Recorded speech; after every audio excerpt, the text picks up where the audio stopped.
Hello friends, welcome to SSC coaching centre. दोस्तों, UP police first shift का exam हो चुका है और मेरे पास जितने क्वेश्चन मैथ के आए हैं वो मैं आपको बता रहा हूं। खुशी इस बात की है कि जो मैंने पढ़ाया वही एग्जाम में आया। तो चलिए स्टार्ट करते हैं। पहला क्वेश्चन एग्जाम में क्या पूछा गया है?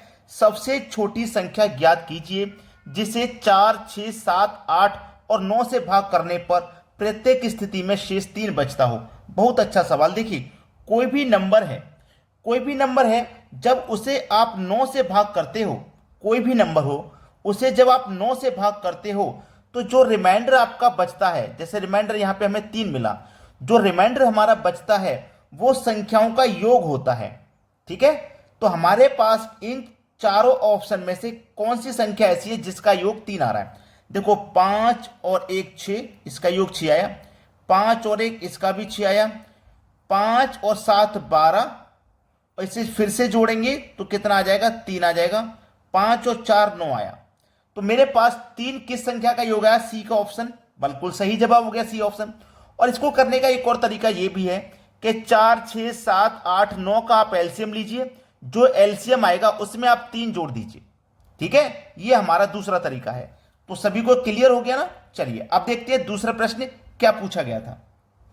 अगला प्रश्न है, एक फल विक्रेता कुछ संतरे 10 रुपए में 4 की दर से और उतने ही अधिक संतरे 10 रुपए में 5 की दर से खरीदता है। अब वह पूरे लॉट को 20 रुपए में 9 की दर से बेचता है। उसकी हानि या लाभ प्रतिशत क्या है? जो बच्चे हमें रेगुलर फॉलो करते हैं वो इन प्रश्नों को आसानी से करके आ चुके होंगे, जो फर्स्ट शिफ्ट का एग्जाम देने गए हैं। मैंने बोला है एक तरफ रुपए लिखिए, एक तरफ वस्तु लिखना। रुपए कितने हैं? 10, यानी कि 10 रुपए में कितनी वस्तु खरीदी? 4। ठीक है, फिर बाद में 10 रुपए में कितनी वस्तु खरीदी? बाद में 10 रुपए में 5 वस्तु खरीदी। आपको क्या करना है? देखो, यहां पे रुपया सेम है, यहां पे वस्तु सेम नहीं है, सेम बना लीजिए। कैसे बनाओगे? देखो, यहां पे ऊपर 5 से मल्टीप्लाई कर दो और यहां पे नीचे 4 से मल्टीप्लाई कर दो। जब यहां 5 से मल्टीप्लाई किया तो यहां भी 5 से करो, यहां 4 से किया तो यहां भी 4 से कर दो। ठीक है, 10 पंजे 50, 10 चौके 40, 50 और 40 90 हो जाएगा। ठीक है, 4 पंजे 20, 5 चौके 20, 20 और 20 40 हो जाएगा। तो ये आपका क्या है? Cost price. ये कॉस्ट प्राइस का मान हम निकाल रहे हैं, यानी कि 90 रुपए में 40 वस्तु खरीदी। 90 रुपए में कितनी खरीदी? 40 वस्तु। अब हम क्या निकालेंगे? Selling price. हम यहां पे अब क्या निकालेंगे भाई? सेलिंग प्राइस निकालेंगे। तो देखिए, सेलिंग प्राइस में क्या बोला गया है? 20 रुपए में 9 की दर से बेचता है। सेलिंग प्राइस क्या है? 20 रुपए में 9 की दर से वो बेच देता है। तो यहां पे भी वैल्यू को समान करिएगा। यहां पे 9 है तो आप क्या करेंगे? ऊपर 40 है तो 40 से मल्टीप्लाई कर दो, ऊपर 9 से मल्टीप्लाई कर दो। अब यहां 9 से मल्टीप्लाई किया तो यहां भी 9 से करो, यहां 40 से क्या है तो यहां भी 40 से करो। अब क्या करोगे? इसको सेम कर लोगे। ठीक है, इसको जब आप सेम कर लोगे आंसर आ जाएगा 9 9 ने 81। देखो इधर लिख देता हूं 81 और एक ही जीरो। ठीक है, इधर लिखूंगा 4 दूनी 8 और 2 जीरो, यानी कि 800। देखो 810 रुपए मेरा इनका मल्टीप्लाई किया तो 810 आया, इनका किया तो 800 आया। यानी कि 810 की चीज को हम 800 रुपए में बेच रहे थे। 8 की 10 की चीज को 810 में बेचेंगे तो हमें नुकसान हो जाएगा 10 रुपए का। कितने पर? 810 पर। और प्रतिशत के लिए 100 से आप मल्टीप्लाई करोगे। ठीक है ना? देखो, जीरो से जीरो कट गया, ये 100 है। 81 से हम क्या करेंगे? डिवाइड। 81 एकम 81, 100 में से 81 कट जाएगा तो 19 बचेगा, बटे में 81। देख लो किस ऑप्शन में, ये हमारे सी ऑप्शन में आंसर आ जाएगा। हमें माइनस का बता रहा है कि हमें इस प्रश्न में क्या हो रहा है? हानि हो रही है। तो ये सभी प्रश्न में करा चुका हूं, रेगुलर कराता हूं। चलिए अब देखते हैं अगला सवाल। अगला प्रश्न है, दो प्रकार के चावल की दर 11 रुपए प्रति किलो और 21 रुपए प्रति किलो है। यानी कि ये मान लीजिए एक कोई बोरा है, वहां 11 किलो चावल भरे हुए हैं, दूसरे बोरे में 21 किलो भरे हुए हैं। जब मैं दोनों को मिला देता हूं तो 17 रुपए किलो के हिसाब से बेचता हूं। तो क्या लगेगा? एलिगेशन लगेगा। यानी कि एक जगह 11 है, दूसरी जगह 21, और दोनों को मिलाकर हम 17 में बेच रहे हैं। तो क्या करेगा? एलिगेशन मतलब क्रॉस अंतर 4 हो जाएगा और 11 17 का अंतर 6 हो जाएगा। 2 दूने का 4, 2 त्रिक का 6, 2 अनुपात 3 आ जाएगा। पूछा क्या है? चावल का अनुपात ज्ञात कीजिए। 2 अनुपात 3 हो जाएगा। बी ऑप्शन बिल्कुल सही जवाब है। चलिए अब देखते हैं अगला सवाल। अगला प्रश्न है, 12.5% की दर से एक धनराशि कितने समय में दोगुनी हो जाएगी? देखिए, कोई धनराशि जब नहीं पता होती है तो हम उसे 100 मान लेते हैं, और जब ये दोगुनी हो जाएगी मतलब 200 हो जाएगी। तो 100 से दोगुनी हो जाएगी तो इस पे 100 रुपए का हमें ब्याज लगेगा, है ना? और हमें दर कितनी लग रही है? 12.5% की। तो साधारण ब्याज का जो फॉर्मूला है, सिंपल इंटरेस्ट बराबर लगा दीजिए, पी आर टी बट्टे 100 लगा देंगे। देखो ब्याज हमें कितना मिला? 100 रुपये का मिला, तो 100 रुपया लिख दो। प्रिंसिपल हमने कितना माना था, 100 रुपया माना था, 100 लिख दो। रेट हमारे पास 12.5% का है और टाइम हमको निकालना है, बटे में कितना, 100।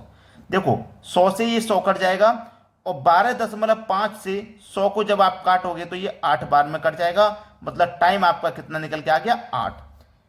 डी ऑप्शन सवाल का बिल्कुल सही जवाब है। तो ये प्रश्न परीक्षा में पूछा गया है। अब देखते हैं आगे कौन सा प्रश्न परीक्षा में पूछा गया था। आगे बने रहिए, वीडियो अभी काटना मत, पूरा वीडियो देखिएगा। चलिए अब देखते हैं अगला सवाल। प्रश्न है 12 पुरुष और 18 महिलाएं एक काम को 10 दिन में कर सकते हैं। 9 पुरुष और 18 महिलाएं उसी काम को 12 दिनों में कर सकते हैं। यदि 2 पुरुष और 3 महिला एक साथ काम को कितने समय में करेंगे। बहुत अच्छा सवाल है। देखिए 12 पुरुष और 8 महिला, 12 पुरुष मतलब 12 मैन प्लस 18 महिलाएं मतलब 18 वुमेन काम को कितने में कर रही हैं भाई, 10 दिन में। ठीक है, बराबर बाद में कितने, 9 पुरुष यानी कि 9 मैन प्लस 18 महिलाएं मतलब 18 वुमेन, ये काम को बाद में कितने दिन में कर रहे हैं, 12 दिन में कर रहे हैं। ठीक है, अब इसको पहले आप हल कर लीजिए। अब इसको जब मैं हल करूंगा, देखो 6 से ये 2 बार में कट जाएगा और 6 से 3 बार में कट जाएगा और 6 से ये मेरा 2 बार में कट जाएगा और 2 से मेरा 10 5 बार में कट जाएगा। ठीक है, देखो 5 दूनी का 10m, 10m हो जाएगा प्लस 5 त्रिक का 15 वुमेन बराबर, इधर कुछ नहीं, इधर है आपका 9m प्लस 18 वुमेन। अब देखो मैन की वैल्यू एक तरफ करो, 10 मैन ये 10 मैन ये 9 मैन, ये 9 मैन इधर आएंगे तो 10 में से 9 माइनस हो जाएंगे, केवल 1m बचेगा बराबर, ये 15 वुमेन इधर जाके माइनस हो जाएंगे तो 18 में से 15 माइनस 3 वुमेन बचेगा। तो देखो m ये वुमेन बटे में आ जाएगा, इधर क्या बचा 3, इसके बटे में 1 आ जाएगा, यानी कि मैन की वैल्यू 3 है, वुमेन की वैल्यू 1 है। यहां तक समझ में आ गई बात। अब जो पूछा गया उस पर ध्यान दीजिए। पूछा क्या गया, 2 पुरुष, इधर लिखता हूं 2 पुरुष मतलब 2 मैन प्लस 3 महिला 3 वुमेन काम को एक साथ कितने समय में करेंगे, नहीं पता, ये टाइम बताना है।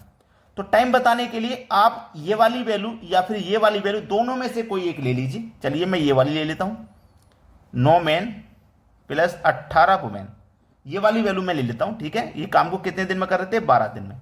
अब इसी को हल कर लेना है, आंसर आ जाएगा। देखिएगा m की वैल्यू कितनी है, m की वैल्यू 3 है, तो 3 दूने का ये 6, वुमेन की वैल्यू 1, 3 1 कम 3, तो 6 में जोड़ दूंगा 3 तो ये 9 हो जाएगा, मतलब 9t। ठीक है, बराबर m की वैल्यू कितनी है भैया 3, तो 9 त्रिक का 27। ठीक है, 18 एकम 18 और 27 प्लस 18 कर दूंगा तो ये कितना हो जाएगा 45 और 12 का गुना हो जाएगा 45 से। ठीक है, तो कटा दो भाई, 9 पंजे 45, 12 पंजे 60, यानी कि टाइम कितना निकल के आ गया, 60 दिन का, जो कि हमारे बी ऑप्शन में दिया गया है। यह प्रश्न का बिल्कुल सही जवाब है। अब देखेंगे अगला प्रश्न। अगला प्रश्न है 67 मीटर लंबी ट्रेन 10 सेकंड में 33 मीटर लंबी सुरंग को पार करती है, तो ट्रेन द्वारा 65 मीटर लंबे प्लेटफॉर्म पर खड़े एक व्यक्ति को पार करने में कितना समय लगेगा। देखिएगा बहुत अच्छा सवाल है ये। जब ट्रेन ने 67 मीटर लंबी ट्रेन ने जब 33 मीटर की सुरंग पार की, तो उसने, देखिए मैं यहाँ पे थोड़ा सा समझा लेता हूं कि ये कोई सुरंग है। जब ट्रेन यहां से प्रवेश हुई इस सुरंग में, तो इसने ये पूरी 33 मीटर की सुरंग पार कब की होगी, जब इसमें से पूरी ट्रेन बाहर निकल चुकी होगी। तो ट्रेन ने क्या काम किया कि पूरी 33 मीटर की तो सुरंग पार की और जो अपनी दूरी थी 67 मीटर की वो भी यहां से पार की। तो ये दोनों दूरी पार की है, दोनों दूरी मिलाकर के 100 मीटर हो जाएगा, यानी कि 100 मीटर पार किया है उसने कितने समय में, 10 सेकंड में, है ना। यानी कि 10 सेकंड में उसने क्या काम किया था, 100 मीटर पार कर दिया था। 10 सेकंड में कितना, 100। अब 10 सेकंड में 100 का मतलब क्या है, मैं 10 से 100 में डिवाइड दूंगा, 10 से जब मैं 100 में डिवाइड दूंगा तो 10 बार में, यानी कि 1 सेकंड में कितना, 10 मीटर उसने पार किया है। 1 सेकंड में कितना, 10 मीटर उसने पार किया है।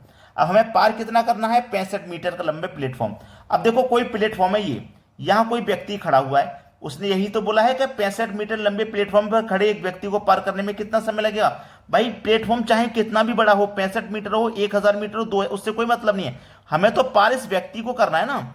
जब ट्रेन यहां से आएगी तो इस व्यक्ति को पार कब करेगी, व्यक्ति तो यहीं पे होगा, वो अपनी दूरी पूरी पार कर देगी, यहां से आएगी और पूरी पार कर देगी, तब वो पार होगा व्यक्ति। ठीक है, तो 65 मीटर लंबे प्लेटफॉर्म को पार करने में कितना समय लगेगा, प्लेटफॉर्म से कोई मतलब नहीं है, ट्रेन तो अपनी ही दूरी को पार करेगी ना।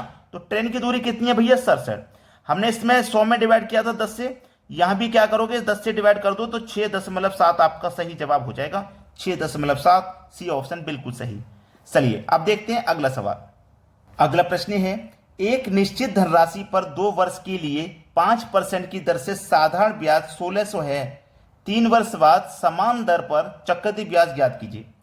चलिए बहुत अच्छा सवाल है ये। सबसे पहले मैं क्या करता हूं, मुझे ब्याज दिया गया 1600 रुपये का, तो आपको साधारण ब्याज का फॉर्मूला मालूम है, सिंपल इंटरेस्ट बराबर PRT/100, यही तो फॉर्मूला है। अब मुझे साधारण ब्याज 1600 रुपये यहां पे दिया गया है। प्रिंसिपल मुझे नहीं पता, रेट मुझे 5% का है और टाइम 3 वर्ष का है। टाइम कितने वर्ष का है, यहां पे देखो टाइम मेरे पास 2 वर्ष का है, 2 वर्ष का। ये तो चक्रवृद्धि ब्याज का है 3 वर्ष का। और बटे में देखो ये कितना हो गया 100। 5 का मल्टीप्लाई 2 से करो 10 हो जाएगा, और 10 से मैं इसे काटूंगा तो कितनी बार में कट जाएगा, 160 बार में ये कट जाएगा। और 100 का मल्टीप्लाई 160 से करूंगा तो 16, 160 और 2 जीरो ये बढ़ जाएंगे, तो मतलब 16,000 हो गया। तो प्रिंसिपल मुझे मालूम हो गया 16,000। तो उसी प्रिंसिपल पर चक्रवृद्धि ब्याज बताना 3 साल का। तो चक्रवृद्धि ब्याज 3 साल के लिए बताना तो रेशियो मेथड हम इस्तेमाल करेंगे। बहुत अच्छा मेथड है रेशियो मेथड, मैंने आपको बहुत बार बताया। 16,000 का हम क्या करेंगे, जो रेट दिया गया ना 5%, इसे निकालेंगे। इस 16,000 का मैं 5% निकालूंगा, परसेंट का मतलब बटे में 100। 2 जीरो से 2 जीरो का 16 पंजे 80 और 1 ही जीरो मतलब 800। 800 निकल के आ गया। 800 का हम फिर से निकालेंगे 5%। 5% का मतलब बटे में 100। 2 जीरो से 2 जीरो गए, 8 पंजे 40, 40 निकल गया। दूसरे रेशियो के ऊपर रख दो। अभी एक और रेशियो बचा है 40 का, फिर से हम 5% निकालेंगे। इस 40 का फिर से 5% निकालेंगे। परसेंट का मतलब बटे में 100। 40 पंजे देखो 200 हो जाएगा, बटे में 100 है, 100 से कटा दो, 2 बार में कट जाएगा, मतलब यहां 2। अब 800 का मल्टीप्लाई 3 से कर दो, 8 त्रिक का 2400, 4 त्रिक का 120, 2 एक कम 2, सभी को जोड़ दो, निकल के आ गया। 2400 में जोड़ दो 120 तो 2520, और 2 जोड़ दो तो 2522 हो जाएगा। बस सवाल खत्म। मेरे पास जितने क्वेश्चन आए थे वो मैंने करा दिए। अब आप मुझे कमेंट करके बताइएगा कि आपको वीडियो कैसा लगा। ठीक है दोस्तों, धन्यवाद।